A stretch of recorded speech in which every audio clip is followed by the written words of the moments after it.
Monge Guerreiro é um livro ambientado na era medieval. O autor capixaba, Rômulo Felipe, fã da Idade Média, buscou inspiração em castelos e muralhas da Europa para construir o cenário por onde a ficção se desenrola. A promessa é transportar o leitor para um outro mundo, recheado de batalhas e mistérios. Olá, seja bem-vindo a mais um programa Um Dedo de Prosa. É o nosso espaço aqui na TV Alhos para falar sobre literatura. E hoje a gente recebe o escritor Rômulo Felipe. Rômulo, seja muito bem-vindo ao nosso programa. Obrigado, Gabriela. É uma honra participar do seu programa. Eu gostaria de, antes de mais nada, parabenizar a TV Assembleia pelo Um Dedo de Prosa, um espaço muito bacana e voltado para a nossa literatura, valorizar os nossos autores. Então, assim, acima de tudo, estou muito honrado de estar participando aqui com vocês. Que bom, e esse é o objetivo mesmo, né? A gente divulgar o que é produzido aqui no estado, porque aqui, além de quantidade, Rômulo, a gente tem muita qualidade no que a gente produz e a nossa equipe acredita muito nisso. Você também é um exemplo, a gente tem muita coisa para conversar. Obrigado, querida. Bom, a gente está com o seu livro, na verdade é o seu, digamos assim, pontapé oficial, né, na literatura, sua primeira publicação. E eu achei um livro super diferente, porque ele traz um cenário medieval. Eu acho que é a primeira vez que eu entrevisto um autor que traz esse cenário assim, histórico, misturado, claro, com a ficção. Bom, o livro se chama Monge Guerreiro. Então, conta um pouquinho pra gente sobre essa história. Sobre o que fala o seu livro? Então, o livro Monge Guerreiro, uma fantasia medieval, ele é classificado dessa forma. Ele trata de uma grande aventura, ficcional no caso, que teve como pontapé inicial a história. Grande aventura realizada pelos Cavaleiros Templários ao longo do século XIII. Então, assim, partir de alguns princípios históricos bem interessantes, que foram o transporte das relíquias sagradas, a coroa de espinhos e a lança de Longinos, que trespassou Jesus Cristo durante a crucificação. A partir desse ponto, eu inseri vários personagens fictícios. A minha obra ela tem em torno de 80 personagens, é uma obra vasta, né, de 420 páginas, e ela reúne vários núcleos, entre eles Jerusalém, Constantinopla, a nossa atual Turquia, Europa, o Reino da Bulgária, o Reino da Itália, o Reino da França. Então, assim, eu classificaria como uma grande aventura, uma grande jornada dos Cavaleiros Templários, uma grande jornada de redenção do protagonista. E só para destacar essa questão, Monge Guerreiro era uma espécie de alcunha dos Cavaleiros Templários, né? Porque eles viviam como monges, porém eram soldados altamente treinados. Então, assim, eles faziam parte do exército de Deus, o chamado exército de Deus. Então, muitos na época os chamavam de monges guerreiros. Então, a partir desse título, desse princípio, eu narro, buscando muita fidelidade na questão histórica do dia a dia do século XIII, do ano em que transcorre o meu livro, que é 1238, eu busquei narrar da forma mais fiel possível como era o cotidiano das pessoas que viveram aquele tempo, os nossos ancestrais, na verdade. E onde você buscou essas referências, Rômulo? Assim, apesar, como você falou, tem a ficção, né, os personagens, mas esse fundo histórico, a sua tentativa foi ser muito fiel. Onde que você buscou referências para descrever esse cenário? Então, eu tenho que voltar lá atrás, na minha infância. Desde garoto sempre fui muito apaixonado pelas coisas da Idade Média, né? Aquela coisa meio que da alma, sabe? Como se eu me sentisse daquele tempo. Embora eu me ache uma pessoa até moderna. Mas assim, meu coração sempre esteve vagando pelos tempos antigos, da Idade Média, pelos anos medievais. Então, assim, desde criança, eu li muito, eu assisti muita coisa, os filmes, claro, como todo garoto assiste, e essa pesquisa foi vindo natural. Depois que eu passei a trabalhar como jornalista especializado no setor automotivo, isso me proporcionou muitas viagens para a Europa, trabalho, volta e meia ainda me proporciona. Então, assim, eu sempre busquei 2 dias, dar uma fugida para visitar as cidades medievais, as cidades amuralhadas, né, as fortalezas, e descobrir, assim, cada vez um detalhezinho diferente, coisas que normalmente a gente não encontra nos livros de história. Então, assim, ao longo dos últimos anos, quando eu cheguei à conclusão que quero escrever meu primeiro livro abordando os Cavaleiros Templários, uma grande jornada e tal, na Idade Média, quando eu cheguei a essa conclusão, eu me foquei no objetivo que eu queria, Então fui pesquisando um pouco da rota dos Templários.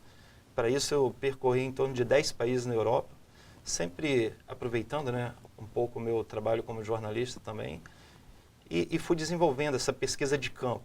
Além disso, fui desenvolvendo também, trabalhando na pesquisa com livros e tudo mais. Quando eu achei o tal do gancho para a minha história, eu falei, opa, tem um fato histórico aqui, que foi o transporte das relíquias. Eu realmente investi nessa ideia.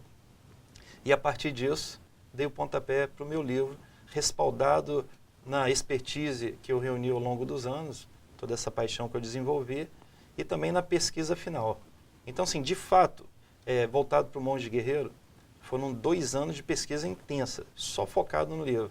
E depois 5 meses no processo de escrita, e mais posteriormente muitas revisões, muitos cuidados com a parte histórica, né?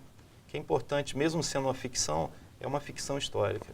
E como foi o processo de escrever mesmo, né? Porque esse processo em que você estava nas viagens, aproveitando essas viagens a trabalho para se inspirar e buscar mesmo essa história, foi um processo.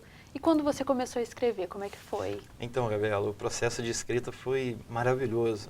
Porque, assim, eu estou perto de completar quase 30 anos de jornalismo impresso. Comecei garoto, né?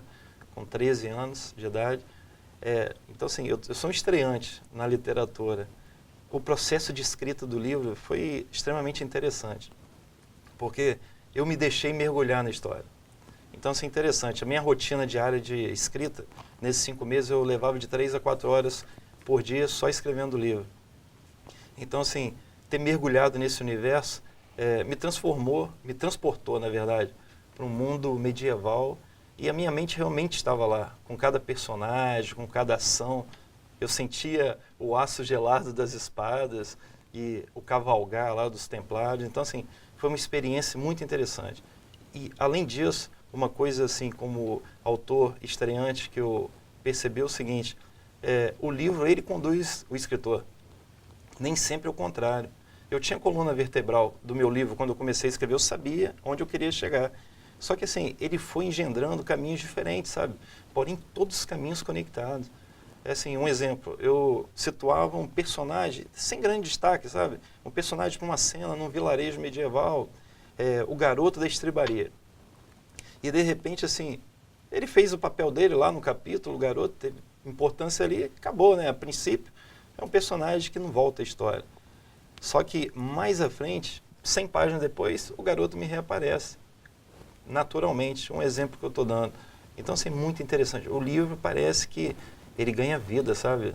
Ele vai fluindo, e ele, depois que o autor inicia, é o livro que faz a parte dele. Ele te leva para o universo e cabe você escrever o que está acontecendo. Né? Você disse que, enquanto estava escrevendo, né, se sentiu assim, transportado para esse cenário. De alguma forma, também é a sua intenção que o leitor tenha essa experiência? Exatamente. Eu tenho recebido feedback de alguns leitores que compraram, adquiriram o livro durante os lançamentos, e eles falaram exatamente isso. Olha, impressionante como que o livro conduz a gente para a história. É como se a gente estivesse assistindo o que você está escrevendo. Não que seja assim, um livro em formato de roteiro, de cinema, não, muito pelo contrário. Eu fui cuidadoso, meticuloso, para que o leitor também mergulhasse na minha história como eu. Então, sim, eu coloco muito nas dedicatórias isso. Faça uma grande viagem, faça uma grande jornada nas páginas do Monge Guerreiro, porque essa é a intenção. Eu fui o primeiro a mergulhar, né, na história, por ter escrito. E eu aconselho isso aos leitores, entendeu? Leiam com o coração, permitam-se fazer uma viagem no livro, porque o livro é uma fuga, todo ele, não só o meu, é uma fuga da nossa realidade. Uma realidade boa e às vezes uma realidade ruim. É o melhor antidepressivo que existe, o livro. Eu brinco com meus amigos psiquiatras. Então, assim, é o que eu sempre falo. Olha, se dispa de todos os sentimentos, entendeu? E tudo mais da pessoa que você é. É quase que como se estivesse vestindo um avatar, né? Os jovens que gostam de falar isso. Se permita viajar. Interessante é o seguinte, só para levantar essa questão. O livro, eu narrei ele todo no presente. Normalmente, os livros eles são escritos no passado, certo? O cavaleiro cavalgou. Eu não. Eu coloquei o cavaleiro cavalga. Por quê? Tudo bem, o livro acontece em 1238. Eu quero que o leitor, quando ele estiver lendo o livro, ele se sinta, eu estou em 1238, eu estou vendo o que está acontecendo nesse exato momento. Esse personagem vai morrer, não vai morrer, entendeu? Ele venceu um combate, ele está vivenciando. Então, assim, na época que eu estava produzindo o livro, conversei com alguns colegas escritores, eu falei, o que vocês acham? Porque eu não tinha encontrado referência de livros narrados, assim, livros históricos narrados no presente. E os colegas falaram, olha, nunca vi e tal. Mas mesmo assim eu investi na minha ideia para chegar nesse objetivo final, que é o leitor vivenciar como se fosse agora. Não os meus cavaleiros agora no terceiro milênio, mas o leitor no século XIII. Você tem algum autor assim, específico que tenha um livro também ambientado nesse cenário, que de alguma forma serviu de referência para você? Sim. Eu não diria exatamente referência, mas tem autores que eu admiro muito pela forma de escrita, tem até algumas similaridades. Dois deles que eu poderia destacar, um deles é o inglês Bernard Cornwell, autor de Crônicas Saxônicas, Rei Arthur, vários livros. Ele, para mim, ele é uma referência como escritor, vamos chamar escritor medieval. Ele é um cara que realmente ele é fiel, para mim ele é o melhor no mundo hoje. Ele é inglês, nessa parte de descrever as coisas da Idade Média. Ele faz com perfeição, ele não inclui seres fantásticos na história, porém ele descreve com extrema fidelidade como eram os combates e tudo mais, usando um pouco de ficção, um pouco de ponto histórico. E um outro autor que também eu acho uma referência é o George R.R. Martin, que ele é autor do famoso Crônicas de Gelo e Fogo, mais conhecido pela gente aí como Game of Thrones, né? Ele é um cara, para mim, que é uma referência no mundo fantástico. Só para você ter uma ideia, ele criou mais de 1000 personagens nesses livros dele aí de Crônicas de Gelo. Então, assim, é um cara que eu vejo como referência na área de fantasia. Só que, assim, no meu livro eu procurei me libertar de qualquer referência, entendeu? Eu segui o meu texto, segui o meu pensamento, inclusive, isso é engraçado. Quando eu fiquei 1 ano sem ler livro nenhum, antes de escrever o meu, e sem ver também grandes filmes dessa área de história medieval, porque eu não queria ter referência, conexão com nada. Eu quis liberar minha mente, fiz uma desintoxicação, né, para sentar e falar, opa, vou escrever um livro meu, que seja chamado de meu e que seja o que está na minha mente. E foi o que aconteceu. Mas esses autores são referências para mim. Rômulo, a gente tem muita coisa pela frente para conversar, mas vamos fazer um intervalinho, tá bom? Ok. Bom, o programa Um Dedo de Prosa vai fazer um breve intervalo, mas eu já volto, não saia daí.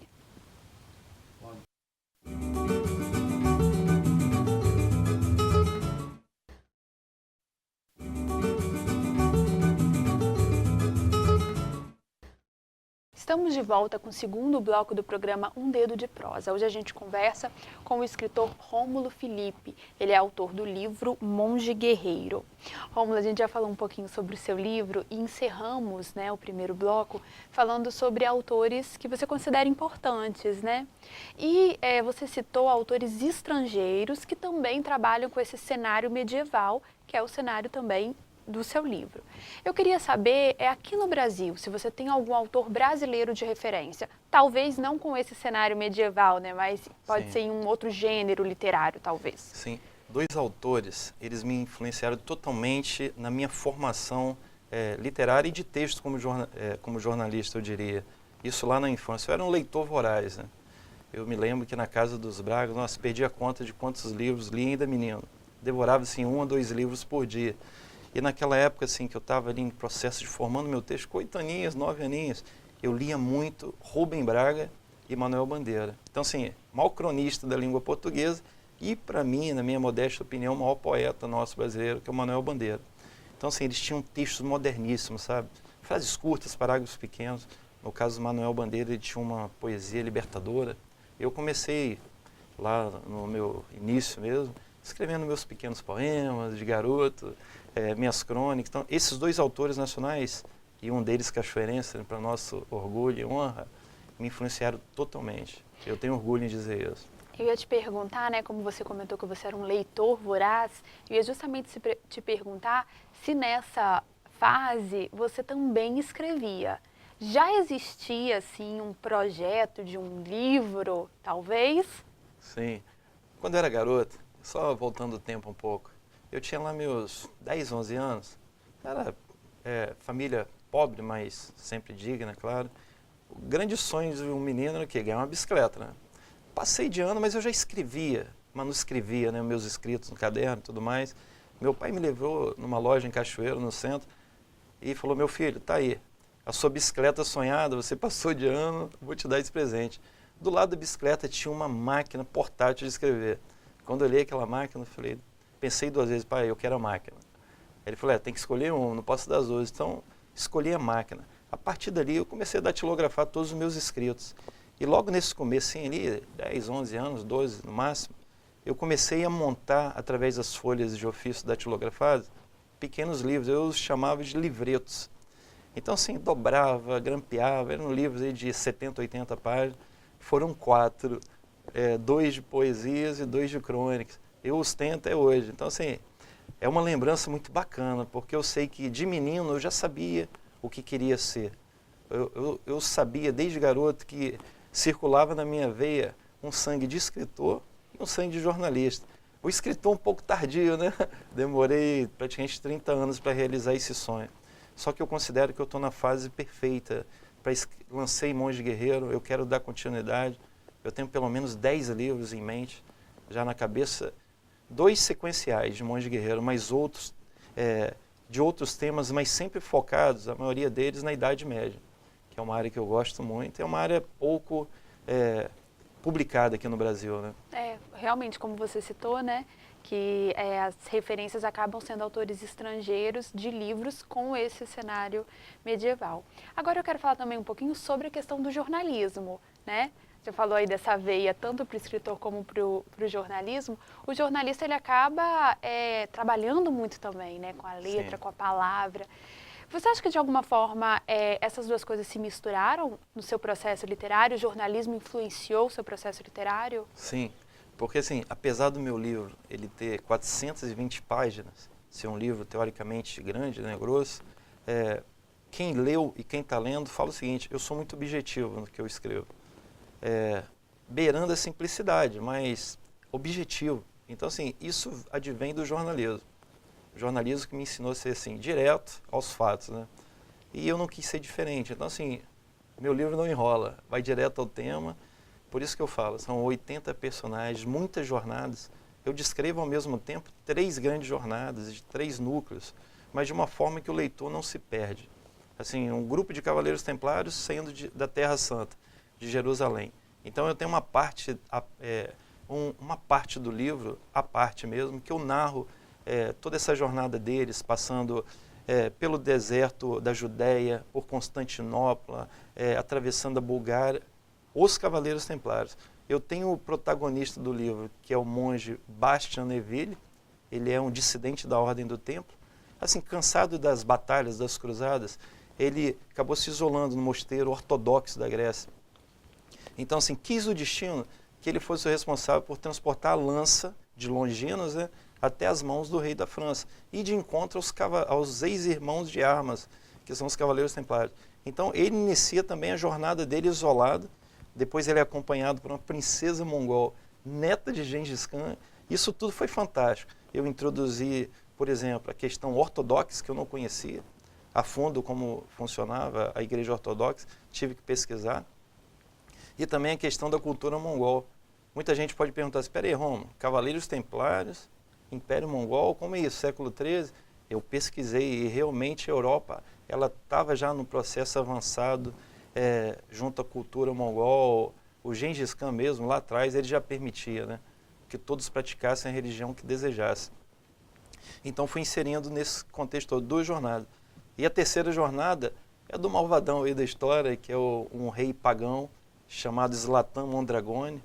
A alcunha dele é Rei Negro. E ele é o protagonista do mal, né? O objetivo dele é o seguinte, capturar as relíquias e reduzir a pó todos os reinos cristãos. Então, assim, ele também tem a jornada de encontro aos templários e ao nosso monge guerreiro. Agora, eu imagino que contar todas essas histórias em uma história só e ser direto também deve ser um desafio para o escritor, né, Rômulo? É um grande desafio, porque, assim, como eu falei, essas jornadas, elas sendo de locais diferentes, mas elas eclodiram num ponto. Então, assim, foi importante que eu narrasse isso de uma forma que não confundisse o leitor. E eu acredito que eu tenha alcançado esse objetivo. Foi bem interessante.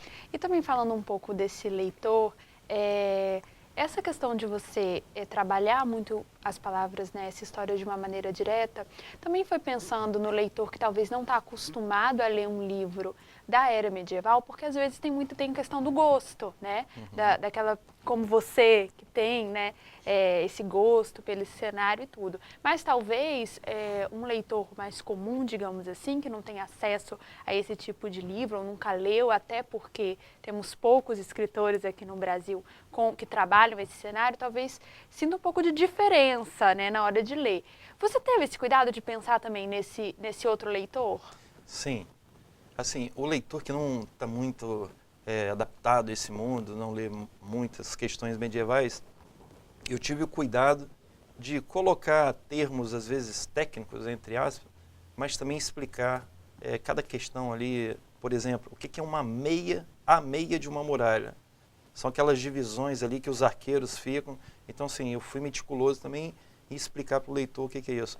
Por outro lado, quem gosta, eu tive assim, um feedback sensacional.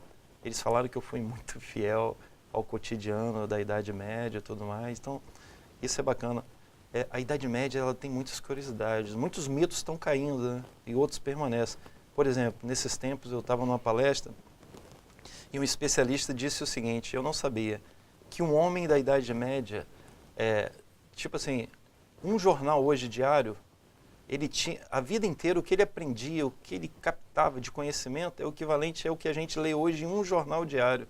Nós hoje, do terceiro milênio. Nossa, impressionante, impressionante. Né? Se você Eles eram pessoas mais práticas do dia a dia, né? Sabiam tudo sobre a natureza, sobre a vida, sobre a agricultura, mas conhecimento, cultura, bagagem cultural, segundo esse especialista numa palestra, é o equivalente como se ele tivesse lido um jornal diário uma vida inteira. Mas, enfim, altamente fantástico. A gente deve muito à Idade Média, toda a evolução do mundo. Realmente eu tenho que confirmar isso, é importante. Agora eu quero falar também, né, já que a gente já está indo para o fim do programa, uma curiosidade sua, que além de apaixonado por esse cenário medieval, você também é um colecionador. Isso. Né? Eu acredito que esse gosto por colecionar objetos desse cenário, dessa era medieval, tenha vindo antes, Sim. né, do livro. Conta um pouco pra gente sobre esse hobby, vamos dizer assim. Então, a minha primeira viagem para a Europa, ela aconteceu há umas 2 décadas, mais ou menos. Foi a primeira vez que eu tive um contato com cidades medievais, vilarejos, e foi a minha primeira espada lá, estilo medieval, que adquiri. Então, assim, de lá para cá, eu fui me apaixonando pela coisa. E com certeza, né, minha esposa botou para fora de casa a coleção, ela falou, leva para o seu escritório. Então, assim, porque a coleção foi crescendo. E cada espada, cada adaga, cada machado, o elmo, a cota de malha que forma ali a armadura de um cavaleiro, tem uma história. Eu busquei uma história num castelo diferente, num país diferente. Alguns modelos são surpreendentes. Tem uma espada escocesa de quase 2 metros de altura. Então, assim, foi uma grande aventura trazer essas espadas para cá. Mas, assim, elas me trazem muita referência, sabe? Teve um dia que eu estava escrevendo um capítulo e eu quis saber, assim, qual era a sensação, o cavaleiro, o nosso monge, ele recebe de volta a espada dele, que eu batizei de Via Crucis, a espada templária, para ele voltar ativa, né? Então, assim, quando ele toca a espada pela primeira vez, ele sente o aço gelado, sabe, frio. E, assim, é como se ele voltasse ao tempo, sabe?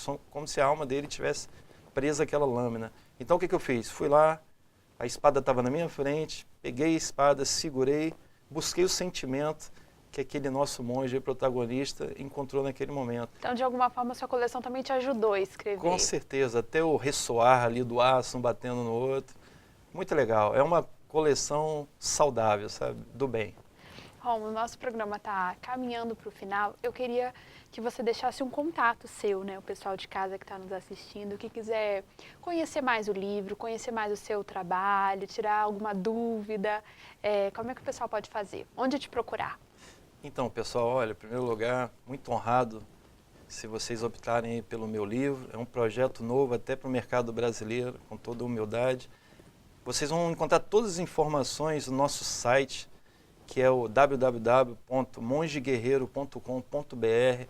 Lá a gente tem curiosidades, entrevistas, alguns capítulos, vídeos. É um site bem bacana, sabe? Feito com carinho. Lá vocês vão encontrar todas as informações. E se alguém precisar aí também fazer contato comigo, é romulo.felipe@terra.com.br. Vai ser um prazer e espero o feedback aí de vocês, tá? O que vocês acharam do livro? O pessoal pode te mandar e-mail que você responde, né, Pode Rômulo? mandar à vontade, eu estou aqui à disposição. Vai ser um prazer. Rômulo, eu quero agradecer muito sua participação, nosso bate-papo e deixar as portas do nosso programa sempre abertas. Você que tem aí projetos de continuação do livro, de outras obras, volta para a gente conversar mais. Obrigado, Gabriela, e mais uma vez parabéns à TV Assembleia. Programa fantástico, formato maravilhoso, valorizando nossas feras aí da literatura. Muito obrigado. Obrigada. Bom, o programa O Dedo de Prosa de hoje fica por aqui. Eu agradeço muito a sua companhia. Lembro que você pode sempre nos enviar sugestões. Nosso e-mail é tvales.es@gmail.com. Obrigada e continue com a nossa programação aqui na TV Ales, o seu canal cidadão.